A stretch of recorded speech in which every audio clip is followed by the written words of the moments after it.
Farid bin Muhammad bin Syekh Abu Bakar bin Salim annallaha yaghfir lahu wa yarhamuhu wa yu'li darajatihi fil jannah annallaha wa yu'idu alaina min barakatihi wa asrarihi wa ulumihi fid din wa dunya wal akhirah wal hadrati al Fatihah. Bismillahirrahmanirrahim. Alhamdulillahirabbil alamin. Ar-Rahmanir Rahim. Maliki yaumiddin. Iyyaka na'budu wa iyyaka nasta'in. Ihdinas siratal mustaqim. Siratal ladzina an'amta 'alaihim ghairil maghdubi 'alaihim waladdallin. Amin. Baru saja meninggal Al-Habib Farid bin Syekh Abu Bakar, abah daripada Ustazah Sanu atau Ustazah Aisyah. Ya. Dan abah daripada Al-Habib Abdullah bin Farid, abah dari Ustazah Aisyah binti Farid, abah dari siapa lagi? Abdullah. Saudara daripada Habibna Hamid bin Nagib, Habib Nagib bin Syekh Abu Bakar, kakandanya. Tadi jam 2 kira-kira.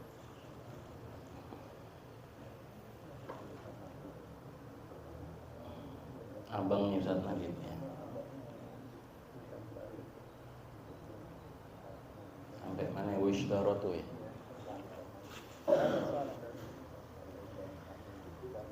Bismillahirrahmanirrahim. Nawaitu ta'alum ta'lim nafal intifah faidah istifadah dalal khair dalal huda ibtigha mardatillahi ta'ala.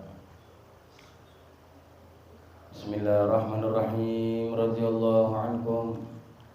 Wa qala radhiyallahu anhu wa yashtaratu li sihhatis salati ma'rifatu dukhulil waqti bi yaqinin aw ijtihadin aw ghalabati dhannin.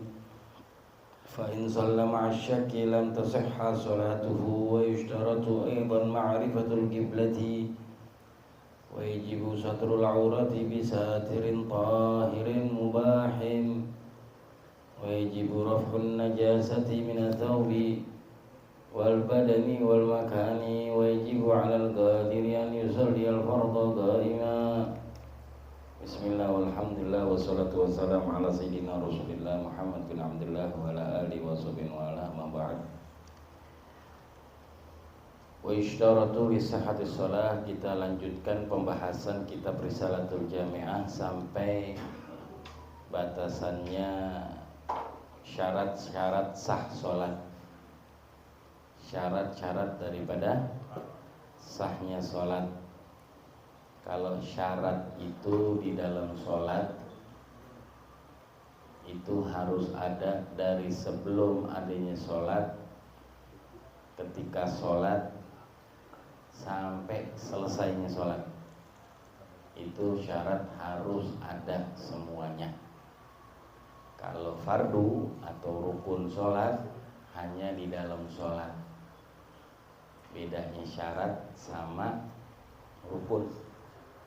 Kalau syarat sholat dari sebelum sholat, ketika sholat, selesai sholat harus ada, harus terpenuhi. Kalau enggak itu dikatakan syarat sahnya sholat. Kalau syarat wajib bagi yang sholat, bagi orangnya. Tapi kalau syarat sahnya sholat dari sebelum sholat, ketika sholat, selesai sholat, harus ada semuanya. Yang pertama,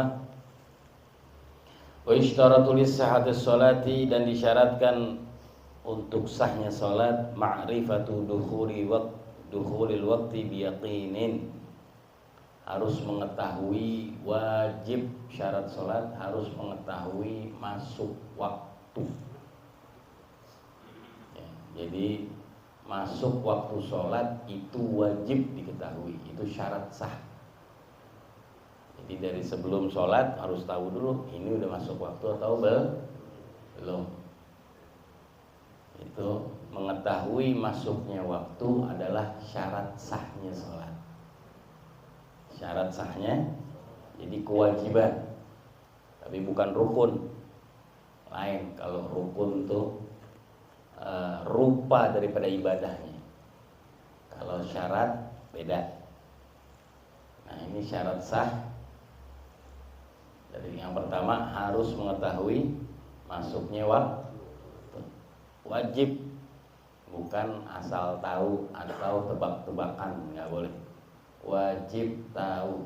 Yang pertama dengan cara apa? Ada tingkatannya. Mengetahui masuknya waktu ada tingkatan. Maka di situ dikatakan titik 2. Pakai au. Ma'rifatu dukhulil waqti biyaqinin. Yang pertama dengan cara yakin. Yakin pasti tahu masuknya waktu. Nah, martabat atau tingkatan keyakinan dalam mengetahui masuk waktu sholat cuman satu, dengan cara melihat matahari. Entah terbenamnya ketika terbenam, entah terbitnya ketika terbit, entah tergelincirnya ketika siang. Itu cuma satu caranya. Mengetahui masuk waktu atau mengetahui waktu sholat dengan cara yakin, ini martabat paling atas, paling utama. Itu hanya dengan melihat matahari. Paham kan yang udah kita tahu tuh dari SD mungkin ya.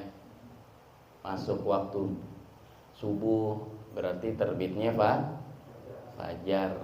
Terbit fajar bukan terbit matahari. Kalau sekarang terbit matahari, ini namanya syuruk. Terbit matahari. Kalau terbit fajar beda. Ya, tahu itu kalau tahu cuman waktu nanti nih. Ini martabat masih martabat keyakinan melihat terbitnya ya.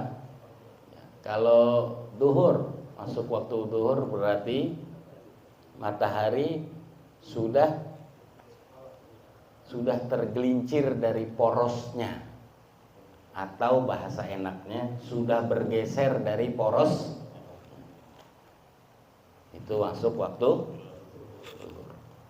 Maksudnya matahari itu, ya matahari kan dia muter tuh ya.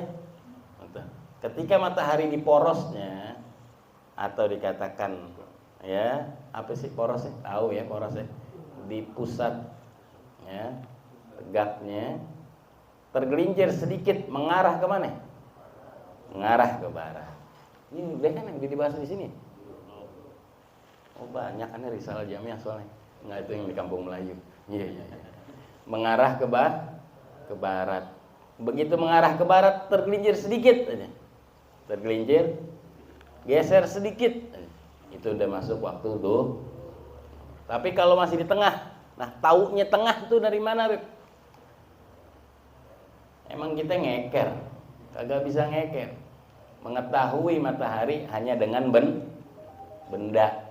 Mengetahui matahari dengan benda. Makanya dahulu cara yang dahulu orang mengetahui, para ulama taruh benda, entah tongkat, entah benda, entah tiang, ataupun ya apapun. Nah mereka tuh naruh tuh. Kalau bayangan, kalau dari timur terbit dari timur, berarti bayangan di mana? Berarti bayangan di mana? Barakallahu fikum. Berarti ngajinya jauh nih udah nih. Ya, kalau matahari masih terbit dari timur jam 7, jam 8, jam 9, jam 10, jam 11, jam setengah 12, itu bayangan masih di barat. Sampai nggak ada bayangan, tapi hampir nggak semua nggak ada bayang, hanya saja di wilayah yang Katulistiwa. Kalau di daerah Katulistiwa emang benar-benar ketika matahari di poros nggak ada bayangan sama sekali, nggak ada sama sekali. Nah kita kan Indonesia katanya negara Katulistiwa. Katulistiwa itu wilayah yang dilewatin namanya ame matahari. Pulau Jawa nih kagak. Kalimantan, Pontianak tuh iya. Pulau Jawa enggak, sama sekali nggak dilewatin. Mesti ada bayangan. Nah, begitu bayangan yang paling sedikit dari benda, entah itu tongkat, entah itu pulpen, harus di lapang luas ya. Maksudnya bukan yang kebuka, bukan yang lagi ketutup. Begitu bayangan udah hampir habis, terus berpindah ke arah timur tuh bayangan. Nah, berarti udah masuk tuh. Tapi kalau di Katulistiwa, di daerah wilayah Katulistiwa, begitu hilang belum. Begitu hilang tuh bayangan belum, dibilang masuk tuh. Begitu bergeser bayangan ke arah timur, oh ada di timur nih. Udah masuk waktu tuh. Jelas sampai sini. Pelajaran dulu kayaknya. Dulu sekolah nggak bayaran kali ya. Sekolah sekarang doang yang nggak bayar negeri, dulu bayar. Ya, habis itu masuk jalan-jalan masih ke timur sampai masuk waktu asar. Kalau masuk waktu asar berarti bayangan 2 kali lipatnya daripada paham maksudnya? Contoh, bendanya 1 meter, bendanya, bayangannya 2 meter. Nah, itu udah masuk waktu asar. Kalau bayangannya masih 1 meter, belum. 1,5 meter, belum. 1,70 meter, belum. 1,90 meter, belum. Kalau 1 meter, 2 meter, udah masuk waktu A. Sampai sini paham? Maghrib. Nah, kalau maghrib tinggal melihat terbenamnya. Terbenamnya gimana matahari?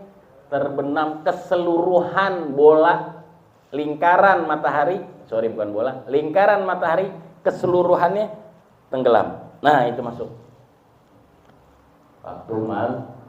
Kalau masih setengah, belum. 3/4, belum. 7/8, belum. Semuanya baru masuk waktu mal.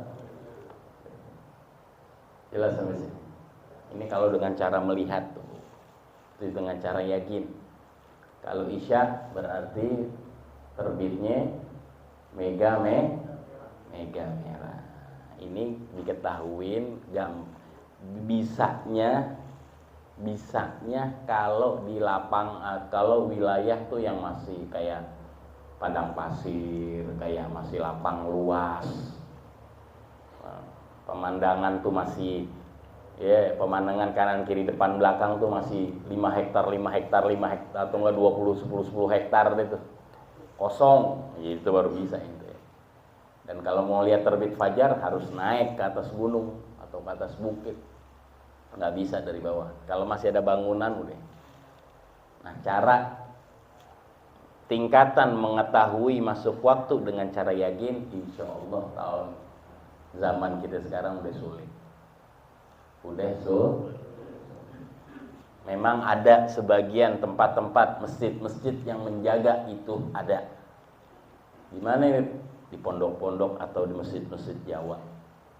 Kalau kalian melihat di Jawa kayak Masjid Agung, Masjid Kaumannya, ada tuh di terasnya tuh tiang tuh. Ada sebagian di Jawa-Jawa.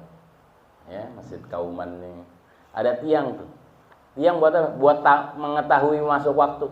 Jadi muadzin ngelihatnya dari itu. Bukan dari almanak.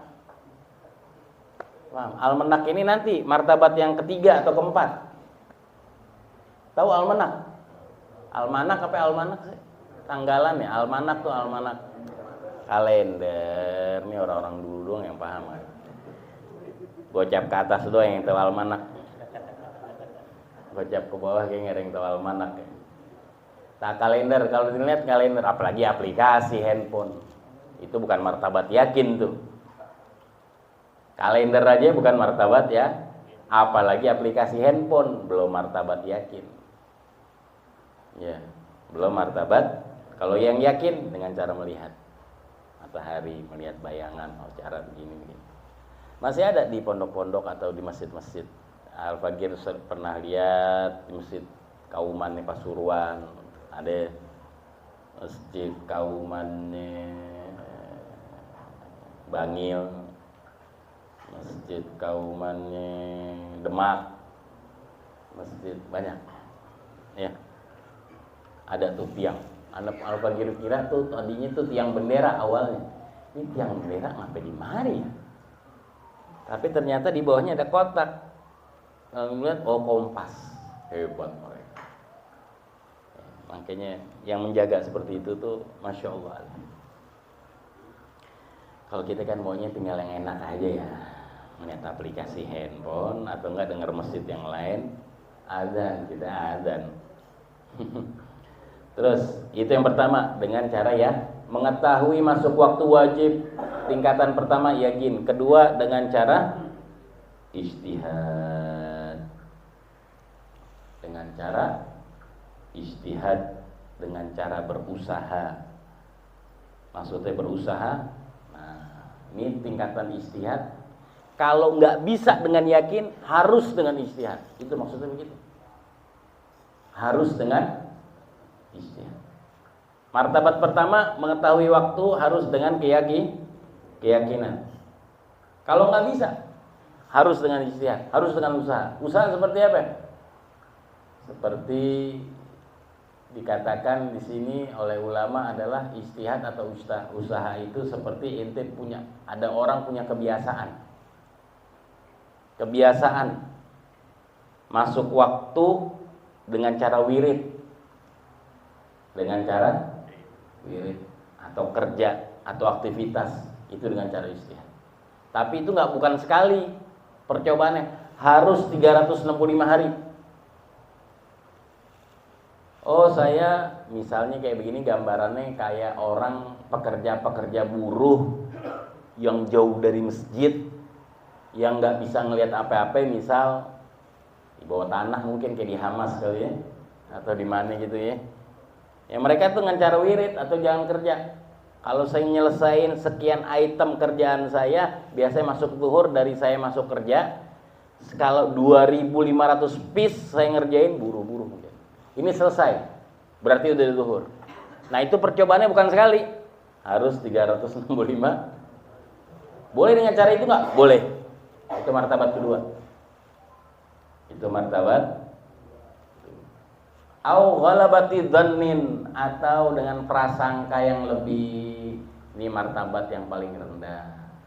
Prasangka yang lebih gimana? Kalau nggak bisa dengan yakin, wajib dengan usaha. Nggak bisa dengan usaha, dengan ghalabati dhann, dengan prasangka yang lebih. Prasangka yang lebih apaan? Kalau ada orang yang ngabarin dengan cara ijtihad, dengan cara usaha. Contohnya aplikasi handphone, contohnya tanggalan, kalender. Tuh, kita ini selama ini sholat cuma dengan ghalabati dhann, cuma prasangka yang lebih doang, belum sampai ke keyakinan tuh belum. Itu kata ulama, dikatakan kita ini sholat kalau dengar adzan orang, nah itu berarti kita masih tingkatan ketiga. Atau ngeliat kalender, atau ngeliat jam.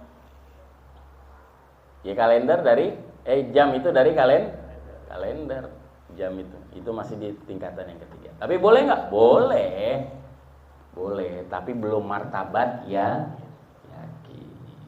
Tapi boleh nggak? Sah nggak sholatnya? Ya sah. Ini dikasih tahu cuma ada 3 tingkatan dalam mengetahui masuk waktu. Ada yakin, ada usaha, ada prasangka yang lebih. Jelas sampai sini?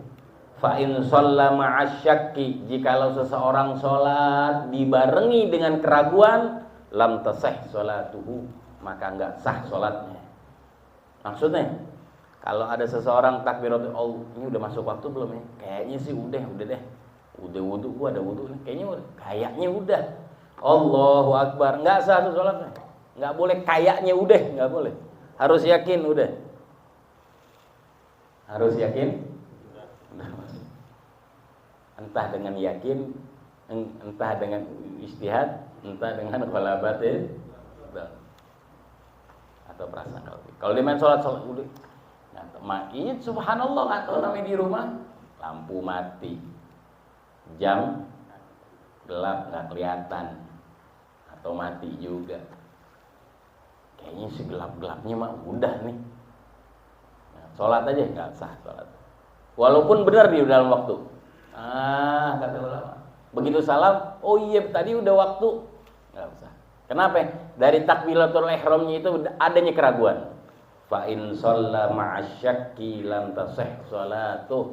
Orang kalau udah sholat dibarengin dalam keraguan, nggak sah sholat. Walaupun benar di dalam waktu, tapi awalnya di takbiratul ihram ada keraguan, udah masuk waktu apa belum? Jelas sampai sini? Ya. Harus tahu masuk waktu apa ini. Enggak, makanya orang-orang tua kita dulu gak mau waktu, dia bener-bener ya harus kudu waktu, tahu banget. Udah belum? Lu jangan main asal-asalan. Wah, lagi orang Betawi galak-galak. Wa ishtaratu aidan, dan disyaratkan juga daripada. Waalaikumsalam warahmatullahi wabarakatuh. Ya Allah, masya Allah, masya Allah.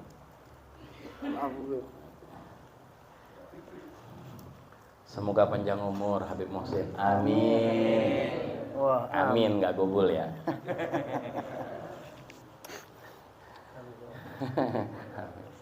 Amin nggak gobul. Amin dan gobul. Terusin ya. Jadi di wa ishtaratu aidan, dan disyaratkan juga syarat yang kedua daripada syarat sahnya sholat. Tadi mengetahui masuknya waktu. Yang kedua syarat sahnya sholat adalah ma'rifatul qiblati, harus mengetahui arah kiblat. Bukan kiblat di mana? Kiblat di mana? Kiblat di Ka'bah, sono Ka'bah. Ngetahui arahnya ke sono. Harus tahu arahnya yang ke sono. Arah kiblat. Mengetahui arah kiblat pun ada martabat dan tingkatannya. Yang pertama dengan cara yakin, cuman satu, yaitu melihat tuh Ka'bah. Nah itu yakin tuh. Kalau nggak ngelihat, Beb, ngelihatnya di layar televisi, Beb. Saya punya IndiHome di rumah 24 jam. Saya ngadep TV boleh nggak? Lo punya TV. Senewan lo namanya begitu. Orang senewan lo. Bukan, benar-benar melihat ainul Ka'bah. Wujudnya Ka'bah kita lihat. Nah itu martabat keyakinan. Jadi martabat yakin cuman bisa ada di Masjidil Haram. Enggak di Masjidil Haram juga ngelihat. Ada juga orang yang Masjidil Haram di bawah tanah. Basement 3, basement 2. Ada sekarang, insya Allah semuanya bisa pada umrah. Bisa pada haji. Sehat afiat, panjang umur. Ya. Melihat Ka'bah, tuh baru keyakinan tuh. Itu kiblat. Allah makanya disunahkan sampai sunnah. Kenapa? Sunnah kalau depan Ka'bah, sholat nggak ngelihat lagi tempat sujud. Biar kita ngelihat arah kiblat. Nggak sunnah tuh ngelihat tempat sujud kalau di depan Ka'bah. Tapi kalau udah kealingan tiang, kealingan tembok, atau enggak tingkat, udah nggak kelihatan. Nah, sunnah ngelihat bawah tempat sujud. Kalau udah ngelihat nih Ka'bah, nggak sunnah lagi ngelihat tempat sujud dalam ketika sholat. Sunnahnya ngelihat Ka'bah. Dari kapan? Dari takbiratul ihram sampai salam. Tuh, insya Allah semuanya bisa. Dua, dikatakan Habib Salim Syatiri, orang kalau pertama kali ngelihat Ka'bah mesti keluar air mata. Entah air matanya nangis, sedih karena selama ini kita sholat baru sekarang ngelihat. Yang kedua air mata bahagia karena kegirangan ngelihat Ka'bah. Mesti itu. Orang pertama kali lihat Ka'bah nggak dipungkiri, nggak bisa kita tahan, nggak bisa. Mau nahan gitu, nggak nangis gitu. Begitu masuk tuh, karena masuk masih berapa meter, betul Habib Muhsin? Insya Allah semuanya bareng Habib Muhsin. Masuk tuh masih berapa meter tuh jalan, itu deg-degan. Pertama kali ya, yang kedua 3 kali sih pengennya belanja, nggak pengen lihat Ka'bah. Udah deh, karena kalau ngomong, ya deh, belak-belakan aja nih ya, nggak ada tanda ngaling-ngaling ini. Yang udah 3, 4, 10, 20 ya udah belanja nggak nempen ngeliat Ka'bah. Ya. Kalau pertama kali tuh, ngelangkah tuh kita kayak penasaran. Begitu melihat Ka'bah kiswan. Apalagi kalau udah tangganya turun, mau turun tangga tuh ke matof, ke tempat tawaf, di situ tuh ngelihat keseluruhan Ka'bah tuh. Nangis yang pertama kali. entah nangisnya sedih atau bahagia. Insya Allah panjang umur, sehat afiat. Ya, yang pertama dalam mengetahui arah kiblat, keyakinan dengan cara melihat, dengan cara melihat. Ya, kalau udah melihat, kalau berarti apa ya? Orang yang ada di Masjidil Haram atau yang di depan Ka'bah, orang yang bisa mungkin yang bisa mampu melihat nggak boleh nyontek sama orang. Tuh ulama juga bilang gitu. Untuk sholat nggak boleh, harus lihat. Misal, aneh sebelahan sama Habib Muhsin. Aneh ini bukan orang yang buta ini bukan orang yang buta, ini orang Habib Muhsin ngelihat, aneh nggak ngelihat. Aneh nggak ngelihat. Misal ketingin tiang atau tembok, Habib Muhsin ngelihat, terus aneh ngelihat, tuh Habib Muhsin arahnya ke sono, terus aneh ngikut Habib Muhsin, nggak boleh. Karena apa? Aneh masih bisa mampu melihat, entah ngegeser. Oh iya. Paham gitu? Paham maksudnya? Kalau udah ada kemampuan boleh bisa dengan cara yakin melihat arah kiblat, wajib melihat arah kiblat. Tapi adapun sholatnya nggak mesti, tapi harus tahu dulu, oh arah kiblat ke situ. Oh berarti paham maksudnya. Yang kedua, mengetahui arah kiblat, tingkatan yang kedua dengan kabar orang yang thiqah, orang yang bisa dipercaya. Kabar thiqah, kabar orang yang bisa mengetahui dari orang yang bisa dipercaya. Contoh, aneh nggak bisa ngelihat udah, tapi Habib Muhsin bisa ngelihat. Habib Muhsin thiqah bagi anak, bagi saya. Boleh nggak ngasih tau? Boleh. Saya boleh nyontek? Boleh. Kalau sekarang khabar thiqah di Masjidil Haram gimana, Beb?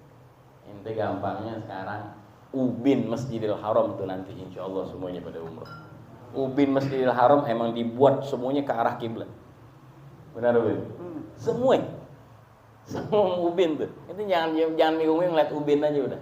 Kalau di basement, kalau basement 1, basement 2 atau lantai 2, lantai 3, terus di belakang lagi jauh nggak kelihatan, bingung. Nah, ini saya nggak lihat ubin aja udah. Emang udah dibikin begitu sama Bin Laden. Terus siapa nggak tahu deh pemborongnya. Bin Laden ya. Kayaknya Bin Laden. Aneh sok tahu aja, betul. Betul. Terus ya, kalau aneh kalau nggak tidur begini nih. Iya, terserah aneh deh ngomong kayak gimana gaya aneh ya. Kalau tidur enak anteng gitu. Kalau begini berarti aneh tanda belum tidur sama sekali.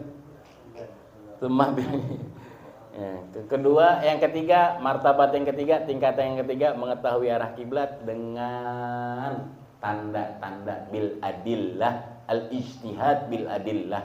Contohnya kompas, kayak kita sekarang. Kita ini jauh dari Ka'bah, jauh dari Masjidil Haram, jauh dari Mekah. Gimana kita tahu arah kiblat? Dengan kompas atau tanda. Tandanya gimana? Ya dengan kompas. Atau arah apa? Nggak ada. Tahu ya, ke barat, boleh nggak kita ke Mekah tuh ke barat? Kita arahin ke barat nggak bisa. Itu nggak disahkan oleh ulama. Betul Mekah dari Indonesia ke barat, tapi bukan arah ke barat aja langsung, harus tahu arah kiblatnya itu yang mana. Maka oleh sebab itu dikatakan yang ketiga, martabat yang ketiga, al ijtihad bil adillati al qiblah wa ad'afuha ar-rih. Paling rendahnya tanda arah kiblat arah mata angin. Itu paling rendah. Tapi yang paling bisanya adalah dengan cara kompas. Ada tuh kompas khusus kiblat. Iya, dan alhamdulillah juga aplikasi-aplikasi. Alhamdulillah. Boleh nggak kita pakai itu? Boleh. Aplikasi handphone yang ngarah ke kiblat boleh. Dan alhamdulillah juga ada lagi pondok-pondok Jawa juga anak-anak Indonesia itu kayaknya lebih tepat tuh kalau ada namanya digital falak. Masya Allah tuh anak-anak pemikir pondok daerah Kediri sono kayaknya tuh punya aplikasi bagus. Ya, yang terakhir daripada martabat melihat kiblat adalah dengan taglid, dengan ngikut. Dengan ngikut. Ngikut gimana? Nyontek. Nyontek siapa? Nyontek masjid. Itu martabat paling rendah. Paham? Kita bingung nih di satu wilayah. Ini arah kiblat ke mana? Oh, Habib Muhsin ngasih tahu. Arah kiblat ke sono. Kita taglid dengan Habib Muhsin. Karena Habib Muhsin yang tahu, entah Habib Muhsin dengan cara adillah, dengan cara tahu arah kompas. Kita ngikutin Habib Muhsin, itu namanya nyontek. Dengan taglid, meniru. Kalau enggak ngelihat masjid, oh masjid mihrabnya ke sono tuh. Nah, harus tahu juga mihrabnya ini bener enggak? Kan repot yang kayak gitu. Mendingan langsung taglid dengan thiqah, dengan yang bisa dipercaya. Tapi kalau masjidnya udah 300 tahun, masjidnya udah 200 tahun, boleh nggak? Boleh banget. Boleh banget. Ngelihat masjid doang kita ngelihat, oh mihrab masjid ke sono langsung. Tapi kalau enggak, oh masjid ini baru 6 bulan yang lalu, jangan tar dulu. Ini nanya orang situ yang 3. Jelas sampai sini? Insya Allah apa yang kita dengar, apa yang kita tahu bermanfaat untuk diri kita semua dalam keadaan sehat walafiat. Amin amin ya rabbal alamin. Assalamualaikum warahmatullahi wabarakatuh.